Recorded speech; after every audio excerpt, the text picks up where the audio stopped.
Creepypastas are great, but does anyone have any good true creepy stories? A few years ago, my brother would get a call on his cell phone around 2 to 3 a.m. every night. He would answer, and it was this hellish-sounding noise, like static mixed with screams. He changed his cell number after a month of this, and it stopped. Then, after a week or so, it began again. The exact same noise. Exact same time. Finally, one day, he decided to backdial the call. It was an old man that had no clue what he was talking about. Still, the calls persisted. If he didn't answer, it would call a few more times. No messages were left. He decided to say, "Screw it." Ended his contract with his phone company, switched to a new one, and then got another new number. You guessed it, the screaming static calls continued after a short delay. By this time, he was terrified every night. Unsure why this was happening, he backdialed the number again and got a different person. Around this time, he lost his job and his phone. The call stopped, of course. His phone was disconnected now. So one day my mom asks me to listen to this weird message she got on our home phone. It was the static screaming. We showed my brother and he was freaking out.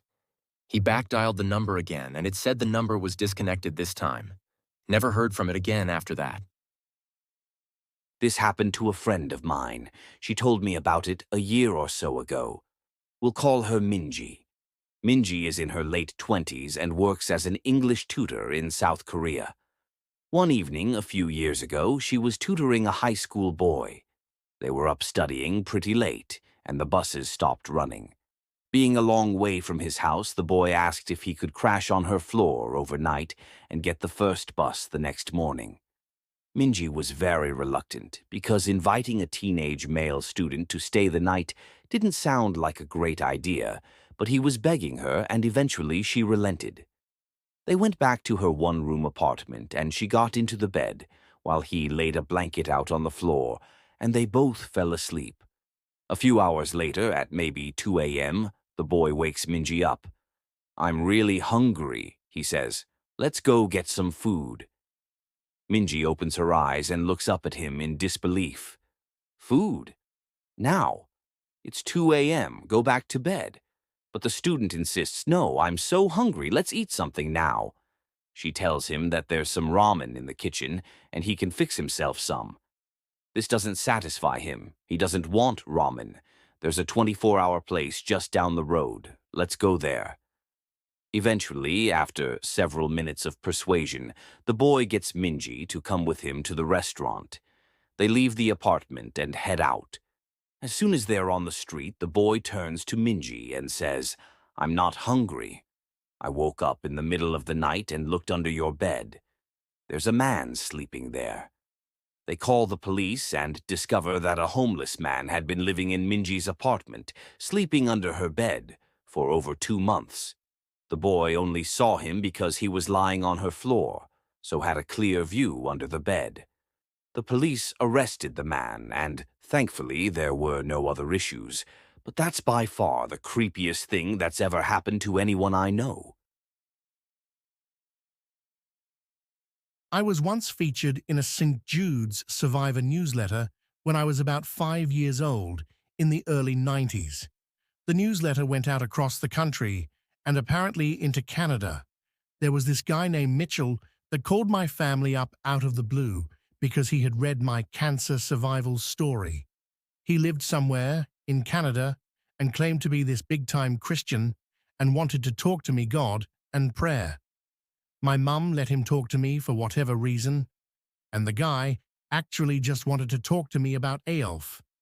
This Canadian dude named Mitchell was obsessed with Aelf and somehow got a hold of our mailing address and sent me tons of ALF merchandise, coloring books, pencils, Aelf, everything. For some reason, my parents let him talk to me whenever he would call because they bought into his God stuff and liked how he sent me ALF crap. This went on and off for about a year until he asked me if I had ever heard of John Wayne Gacy. He told me who he was and that he had escaped him when Gacy tried kidnapping him when he was a kid. He told me I should tell my parents they shouldn't trust strangers because you never know who you could really be talking to. I remember he didn't sound menacing when he said it, just matter of fact. Of course, my parents freaked when I told them that, and they changed numbers and called the police. They never really did anything, since the guy did live in Canada by all accounts and hadn't really threatened me. Also, keep in mind, Mitchell somehow had our mailing address and knew exactly where we lived. We had plans on moving soon anyway, though. Fast forward 10 years to about 2001. We live in a new house, a new state, everything unlisted. I'm now 15. What did we get in the mail? Yes, you guessed it. A fucking ALF coloring book. It was near Halloween time when my friends and I were telling ghost stories. My friend said she was going to tell a story about her parents' first date. She said she didn't like telling the story, since it was actually true, but we prodded her on. To cut to the chase, the parents had spent a nice, if awkward, first date, and around the time that they would have said good night, the male in the situation, my friend's dad, suggested that they go for a midnight hike up Provo Canyon. He apparently knew the place since he had done a fair amount of rock climbing in the area. So the two drove up the mouth of the canyon, got out of their cars and started hiking under just the light of the stars, since it was a new moon. At some point, the male starts getting a bad feeling, since the pathway ahead, which would pass under some trees, would be dark, and because it was getting to be quite late. He ignores the feeling and presses on. In later rehearsings of the story, the female would say that she had felt the same feeling at what was probably the same time, though she didn't know the trail like he did. A minute later, the feeling came back to the male. He ignored it again and started walking a bit of the way into the trees when his foot hit something soft in the middle of the path. Under the trees, it was too dark to see just what this soft thing was, and the feeling came back stronger than ever. Instead of finding out what his foot had bumped into, he and the female both agreed to hightail it out of there.